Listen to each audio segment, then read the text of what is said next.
Imagina un mundo donde los algoritmos refuerzan constantemente tus creencias y emociones, alabándote, mostrándote solo contenido y personas afines a ti. ¿Distopía?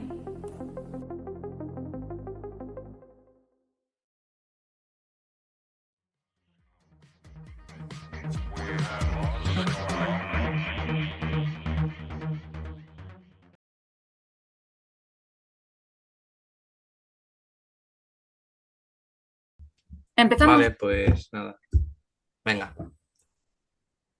Hoy queremos hablar de algo que no se ve, pero que lo moldea todo.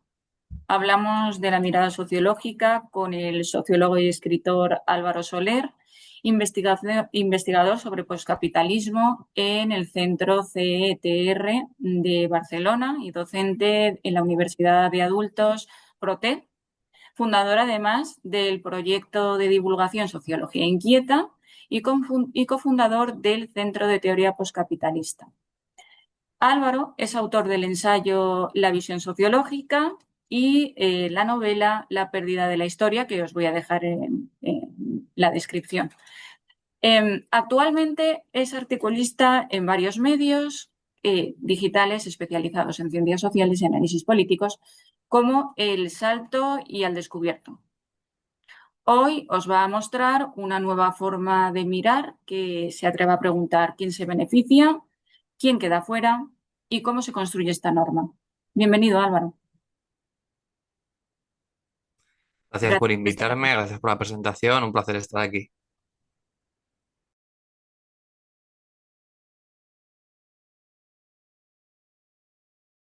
Álvaro, empecemos por la base. ¿Qué es exactamente Mm. mirar sociológicamente y en qué se diferencia de mirar como individuo? Bueno, pues la diferencia de la mirada individual a la mirada sociológica básicamente es que, bueno, la sociología se centra en las relaciones sociales, ¿no? Es decir, en lo colectivo, en cómo nos afectan el entorno social, básicamente. Entonces, eso sería la principal diferencia entre el pensamiento individual, que suele ser un pensamiento, cuando no está traspasada por la sociología, bueno, suele ser un pensamiento que básicamente yo lo catalogaría como el saber común, ¿no? Lo que entendemos como normal, lo que se hace así porque siempre ha sido así, etcétera, etcétera, ¿no?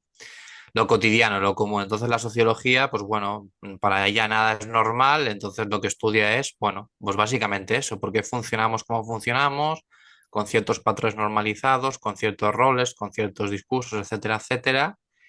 Y esa es la principal diferencia del pensamiento individual o común al sociológico.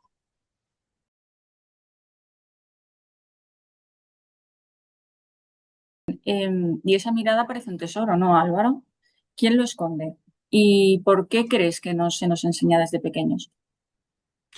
Bueno, pues básicamente yo creo que aquí entraríamos en muchas cosas, ¿no? Pero básicamente la sociología tiene una capacidad que es otorgarte una visión estructural de las cosas. Entonces te enseña o te puede ayudar a comprender por qué las cosas funcionan como funcionan y entonces también te puede evidentemente enseñar a comprender por qué hay problemáticas sociales, por qué hay o ciertas problemáticas de desigualdad o en general cómo funciona la sociedad y si esta puede o debe ser cambiada, ¿no?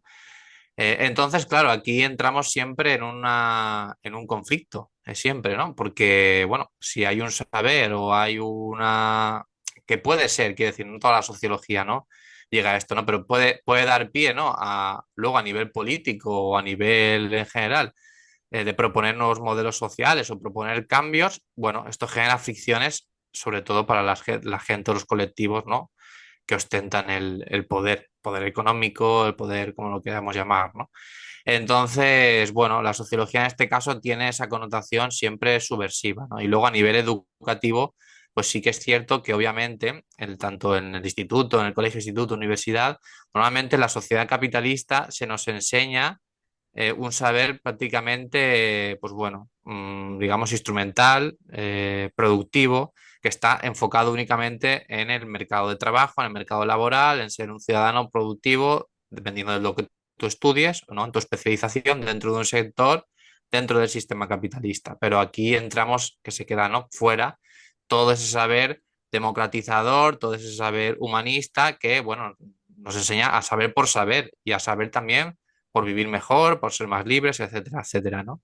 Todo eso queda evidentemente relegado dentro de la...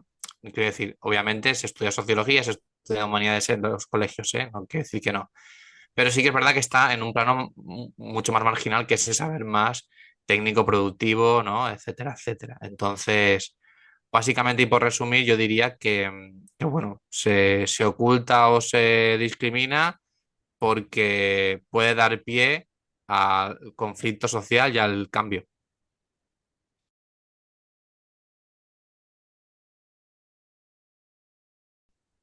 Vamos a hacer un ejercicio práctico, Álvaro. Vamos a ver, bueno, pues dos vídeos que han sido muy comentados, con la protagonista es Rorro Bueno, una joven que ha sido duramente criticada por sus vídeos cocinando para su novio Pablo. Bueno, pues ha sido criticada básicamente porque, pues, se supone que es una exaltación del movimiento tradwife. Bueno, pues vamos a verlos y nos dices qué puedes ver tú desde esa mirada sociológica que el resto de los mortales no tenemos.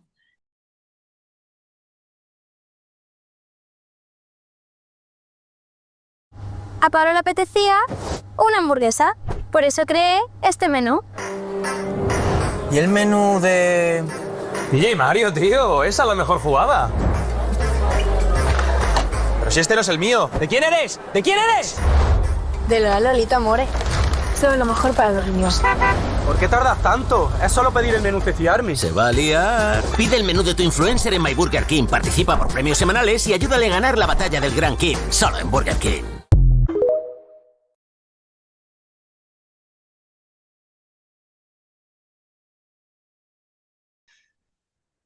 Vale, pues con el vídeo que hemos visto ahora, ¿no? De Error, un vídeo interesante a nivel sociológico, muy interesante, ¿no?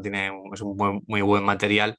Bueno, para empezar, la figura del streamer, ¿no? La figura del streamer que obviamente, como estamos viendo, se utiliza actualmente también dentro de las campañas publicitarias de grandes marcas multinacionales, en este caso de comida, ¿no? Como Burger King.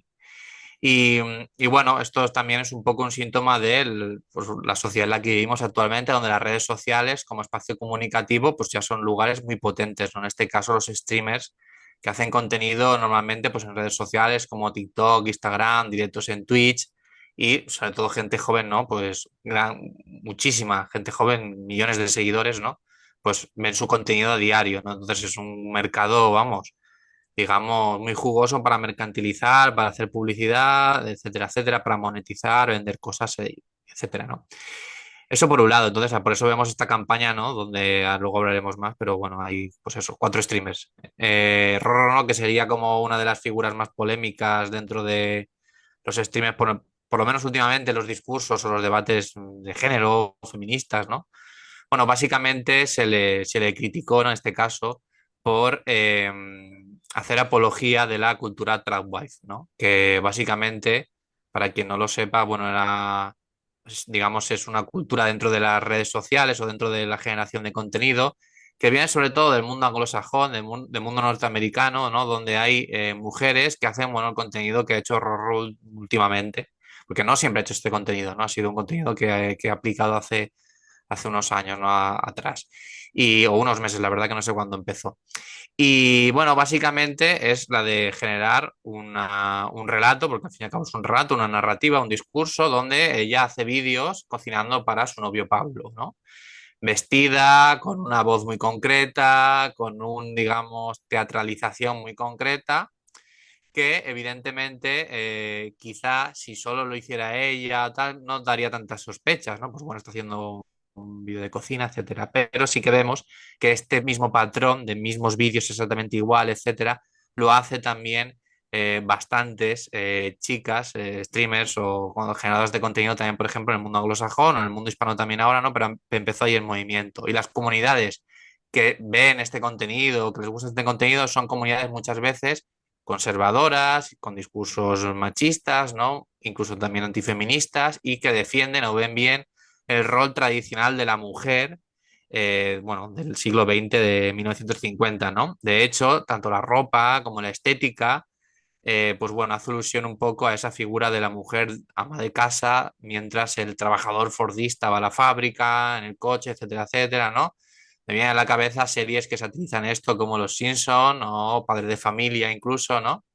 Aunque son en una etapa más avanzada digamos, en la historia. Pero bueno, básicamente eso es un poco la crítica que se le ha hecho, yo creo que aquí con razón, ¿no? O sea, creo que sí que es cierto que sea la intención que tenga ella o no, está imitando o está haciendo este tipo de contenido que tiene una repercusión al fin y al cabo, ¿no?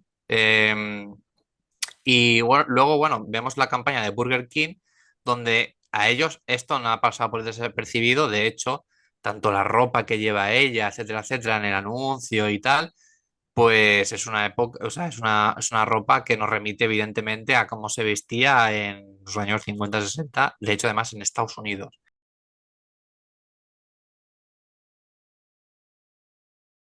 ¿Cómo crees que el uso constante de las plataformas, con su ritmo, sus recompensas y su tribalismo, nos impide verlo estructural sin enfrentarnos al otro? Pues sin duda es complicado lo que generan las redes sociales, ¿no? Evidentemente no te enfrentas al otro, ¿no? Interactuando, no te enfrentas digamos, al otro en persona. Entonces, la interacción aquí cambia muchísimo ya. Y, y se ve sobre todo en la agresividad. Yo por ejemplo, también me muevo en redes sociales, lo veo. O sea, incluso en debates con gente que eres afín o tal, enseguida muchas veces lo notas, ¿no? Seguramente si estuviera debatiendo con esta persona en persona, ¿no? En físicamente, pues no tendría, digamos, este tono a la conversación, ¿no? Entonces, sí que las redes sociales son un espacio, para empezar, yo creo que dinámicas negativas en todos los sentidos, en muchos sentidos, pero además un espacio que estamos aprendiendo a actuar, porque lleva poquito, y como no son espacios sanos, lo que yo creo, no son espacios sanos, muchas veces dan pie a que si no tienes la cabeza muy amueblada o no puedas sacar lo peor de ti.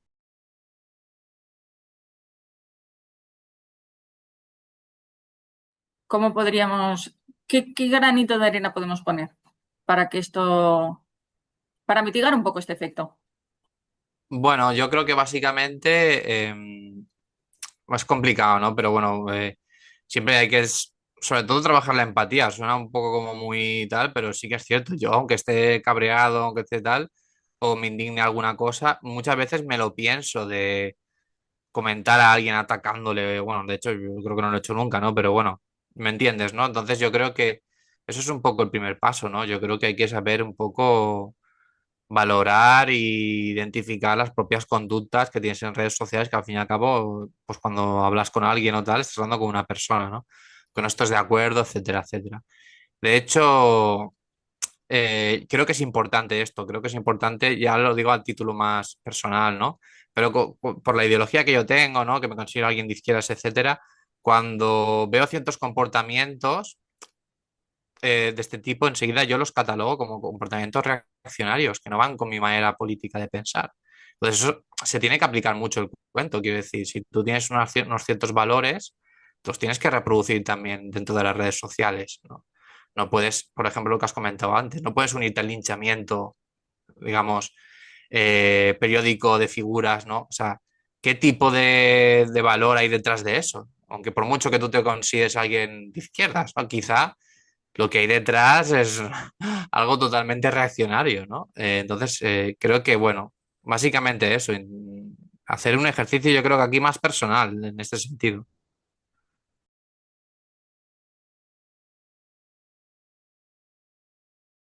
Esa mirada sociológica, Álvaro, ¿cómo nos puede ayudar a frenar antes de compartir, reaccionar o llevarnos o dejarnos llevar por la emoción inmediata? Pues sí que es cierto que en las redes sociales es a veces complicado todo el tema de la emocionalidad, ¿no? Porque se instrumentaliza muchísimo. En noticias falsas, en bulos, en mensajes en general que buscan muchas veces eso, indignarte, que te enfades o que te sorprendas mucho, etcétera, etcétera, ¿no? También un poco por la tipología de mensajes muchas veces que hay en las redes sociales, mensajes breves, cortos, donde la gente incluso tú enlazas una noticia y ni siquiera la lee, ¿no? Se queda con el titular. Entonces los periódicos juegan mucho con los titulares, ¿no? Pon un titular, luego te metes a la noticia y es otra cosa diferente de lo que el titular a lo mejor te hace pensar. Entonces, con eso hay que tener mucho cuidado, pero básicamente yo creo que aquí es un problema del espacio de las redes sociales que permiten que haya una proliferación de bulos, de voceros, de bulos, de espacios y medios y pseudomedios de comunicación que esparcen bulos y cuentas que se dedican a esto básicamente. Además, lo monetizan este odio, etcétera, etcétera. Toda esta crispación que se genera, ¿no?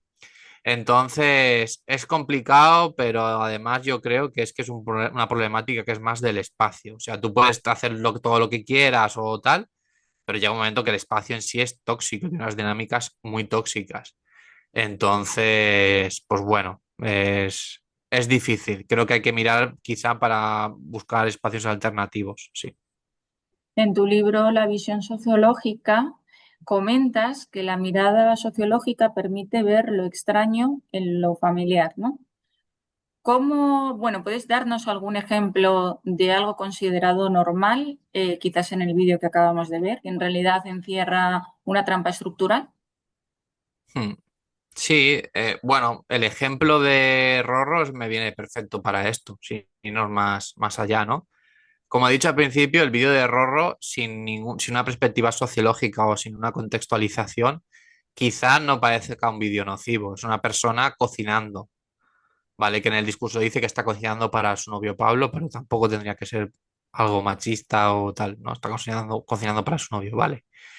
Pero sí que es cierto que si nos vamos, nos paramos un poco y decimos, bueno, pero ¿por qué se le está criticando? Ah, se le está criticando porque hay una serie de vídeos que tienen esta misma tipología y además hay muchos y son comunidades norteamericanas que son, bueno, comunidades blancas, muchas veces racistas, vinculadas, o sea, hay que decir, entramos aquí o machistas y tal. Entonces, claro, normal que se la haya tal. Entonces, a lo mejor luego además ves los vídeos de Rorro y, bueno, estás imitando una estética, ese mismo discurso de estos vídeos, haces siempre esa misma tipología de vídeo y, y bueno, obviamente creo que seguramente la crítica que te están haciendo es una crítica a que, bueno, esto a nivel estructural reproduce una serie de valores, una serie de roles que, por ejemplo, el feminismo ve mal.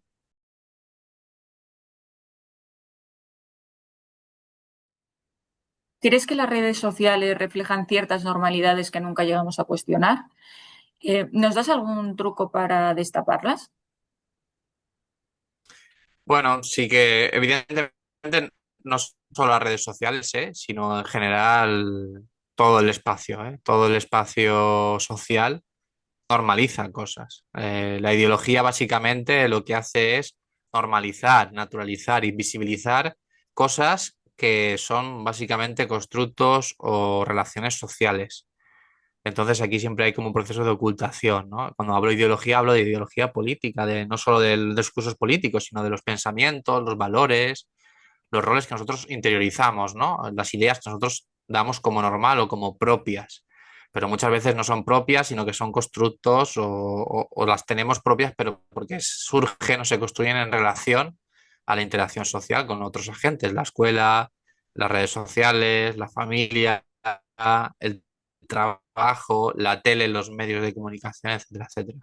Entonces, en las redes sociales se reproduce esto, o sea, la normalidad de un montón de cosas que pueden ser consideradas pues, relaciones que pueden ser criticadas, aunque se vean como normales, un montón. En el ámbito del género hemos estado hablando ahora del ejemplo de Rorro, pero también pueden haber otros ámbitos, en el ámbito de la clase social, ¿no? La porofobia o el racismo o el clasismo en las redes sociales se normaliza mucho eso. De hecho, yo que me muevo en redes sociales y he estado estudiando mucho todo el tema de los discursos de odio en Al Descubierto, que es un centro de estudios, eh, lo que más prolifera a nivel, digamos, problemático en redes sociales son discursos de odio, que entroncan casi siempre con discursos antifeministas, discursos racistas y discursos clasistas. Muchas veces los tres en uno o separados, ¿no? Pero eso es lo que se mueve en redes sociales y digo que entroncan y es una problemática porque se mueven como de manera normal, normalizan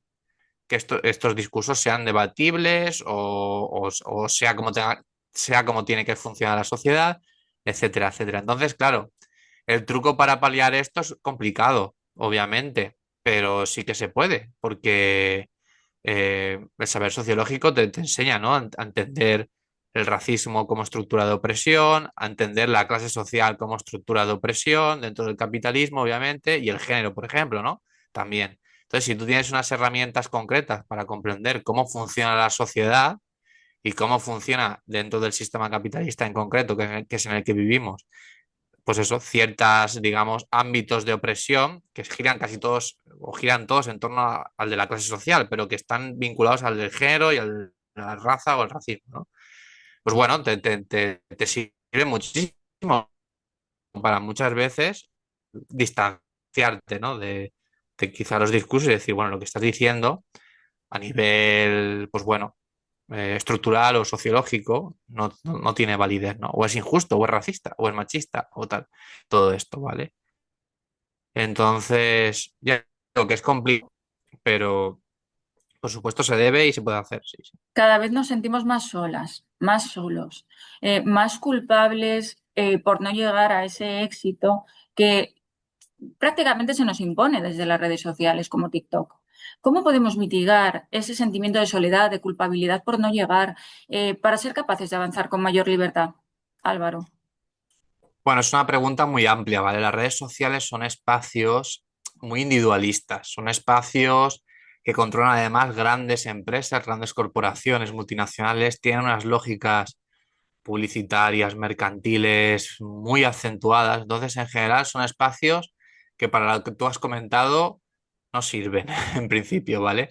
Quiero decir, puedes generar una resistencia, obviamente, dentro de ellos, ¿no? Pero es como muy complicado a la larga cambiar el espacio o intentar ser libre o puramente libre dentro de una red social como las que estamos hablando, TikTok, Instagram, etcétera, porque las lógicas que funcionan o que sí, o que funcionan o que generan el engranaje, ¿no? De funcionamiento dentro de esa red social son lógicas que lo que buscan realmente es lo contrario, coartar tu libertad en el sentido de influenciarte, manipularte, tenerte adicto todo el rato, etcétera, etcétera, ¿no? Entonces, es complicado dentro de estas redes sociales. Yo creo que aboga, creo que ya lo he comentado antes, ¿no? Por intentar buscar espacios alternativos dentro de Internet, otras redes sociales que sean comunitarias, que sean, pues bueno, con unas lógicas diferentes, ¿no? Em, y además, con todo el tema del éxito que has comentado, dentro de las redes sociales se nota mucho. Cuando hemos hablado de los streamers, cuando hablamos de estas figuras en las redes sociales, en general, todo en las redes sociales gira muchísimo en torno al éxito individual, al éxito neoliberal, etcétera, etcétera, ¿no? Y una parte de que obviamente no es real, obviamente, que todo el mundo pueda ser un streamer de éxito o un empresario de éxito o la figura de éxito que se quiera ensalzar dentro de esa cultura, ¿no? Aparte de eso, que evidentemente es algo nocivo, ¿no? Está además también bastante cruel, ¿no? Porque muchas veces se generan muchas frustraciones a nivel individual y psicológico, porque no llegas ni a tener el cuerpo modelo que se presenta en redes sociales, ni el dinero, ni el éxito, ni te puedes ir a los sitios donde se van estas figuras, etcétera, etcétera, ¿no?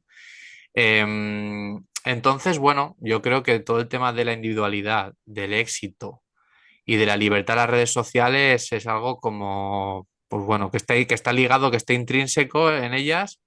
Y para mí, esto evidentemente es algo más opinión personal, ¿no? Pero yo estoy convencido de que la solución pasa por encontrar espacios que funcionen igual, que funcionen en el mundo online, pero con unas lógicas, un contenido y, digamos, unas moderaciones, por decirlo de alguna manera, que sean diferentes, ¿no? Y que pongan cortafuegos para las cosas, para todos estos discursos o todo lo que absorbemos en redes sociales, que es bastante nocivo. Creo que con esta respuesta ya has respondido a la siguiente pregunta, la de los hábitos, pero bueno, voy a hacértela. Claro. ¿Qué hábitos, preguntas o pequeñas estrategias diarias podemos poner en práctica para cultivar esa mirada sociológica que nos puede eh, servir como escudo Sí, contra estas dinámicas? sí, es importante porque, claro, yo hablo aquí de como de buscar espacios alternativos, que eso es lo que defiendo como a medio o largo plazo, pero sí que es cierto que en las redes sociales, al fin y al cabo, estamos todos. Es difícil renunciar a ellas porque ya no están solo tus intereses, sino incluso tus amigos, por ejemplo. Entonces, es difícil renunciar a ellas. Pero yo creo que es importante lo que tú dices, ¿no? Pues tener como ciertas herramientas para, pues bueno, intentar tener una actividad más o menos sana dentro de ellas, ¿no? Y aquí digo dos cosas, ¿no? Una, por ejemplo, con todo el tema de la desinformación, los bulos, las fake news, los discursos de odio, etcétera, etcétera, es importante tener una especie de cultura periodística de la comunicación, si lo queremos llamar así, de intentar saber o fijarte siempre las fuentes que consumes, ¿no? De si una publicación tiene una fuente fiable o no, si tiene una fuente o no, porque a veces subes un vídeo y ya está, y pones un pie de foto, un pie de vídeo con una descripción y esa es la fuente, es decir, no hay fuente, ¿no? No se sube de un smartphone indeterminado. Entonces eso tenemos que tenerlo muy en cuenta, ¿no? Si es difícil porque a veces la gente no se da cuenta que está consumiendo sitios que son propagadores de bulos, de desinformación, de discursos de odio, ¿no? Pero bueno, fijarse en las fuentes, fijarse en la información, si es verídica o no, intentar leer la información de manera detenida, no solo quedarte en el titular, etcétera, etcétera, son cosas básicas, pero que pueden ayudar mucho, ¿no? Y luego, mantener el pensamiento sociológico quizás es más complicado que esto solo, porque estos son truquillos que cualquiera puede hacer, ¿no? Yo a mis alumnos y alumnas de la universidad se lo comento, en plan de, sin mirar solo las fuentes y mirar si el periódico este ha hecho algún bulo que se ha desmentido luego, etcétera, etcétera, pues ya te sirve para no fiarte, ¿no? De tal. Y luego, pero luego aparte sí que es cierto que la cultura sociológica es más compleja, porque bueno, pues ahí tienes que leer más sociología, ¿no? Leer un poco, pues bueno, estudiar sociología básicamente de manera autodidacta, no tienes que sacarte la carrera, ¿no? Pero te tienes que preocupar por las problemáticas sociales, informarte, intentar tener una visión más amplia de la problemática. Luego también pasa que, claro, dependiendo de dónde te informes, pues puedes tener una visión sociológica o no, o una cosa totalmente diferente, aunque tú te lo creas.